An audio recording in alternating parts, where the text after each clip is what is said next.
నిజంగా ఈ చెత్త పనులు వేసుకొని సెలబ్రిటీ అని చెప్పుకునే ముండలు చెప్పు తీసుకొని కొట్టాలి ఫస్ట్. అసలు సెలబ్రిటీ అంటే అర్థం తెలుసా? 10 మందికి ఆదర్శంగా ఉండాలి, 10 మందికి మేలు చేసే వాళ్ళు సెలబ్రిటీస్. ఇవి ఒళ్ళు చూపించి ఇవన్నీ ఇప్పుకొని చూపించి డబ్బులు సంపాదే ముండలు కూడా సెలబ్రిటీస్ అంటే సిగ్గు అనిపిస్తుంది. అసలు ఆ మాట అనకూడదు కూడా మనం. అసలు ఈ ధర్మేంద్ర అనే వ్యక్తి అసలు ఆయన ఏం అమాయకుడు ఏం కాదు. ఆయన వాడేదో పెద్ద అమాయకుడిలాగా వాడేదో మన భూతద్దంలో చూడాల్సిన అవసరం లేదు.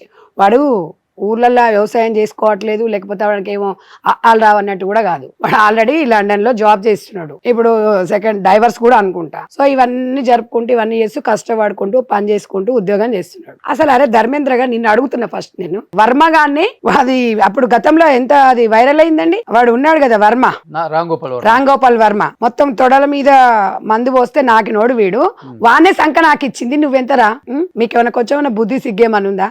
అరే ఇన్నేళ్లలో సంసారం చేసిన ఆడవాళ్లకు భార్యలకే భర్తలో 10,000 ఇస్తలేరు అడిగితే. అవునా కదా చెప్పండి? ఎప్పుడన్నా అడిగితే అది కూడా 10,000 అడిగితే దేనికని 100 క్వశ్చన్లు ఇస్తారు. అరే నీకు దానికి ఏం రిలేషన్ లేక ముందుకే ఫస్ట్ 50 లక్షలు తర్వాత 20 లక్షలు వేసినప్పుడు దాని క్యారెక్టర్ ఏందని మీకు తెలియదారా? నేను ఒకటి అడుగుతున్నా, మగపిల్లలకి ఒకటి అడుగుతున్నా, డబ్బుతో వచ్చే ప్రేమ ఎన్ని రోజులు ఉంటది?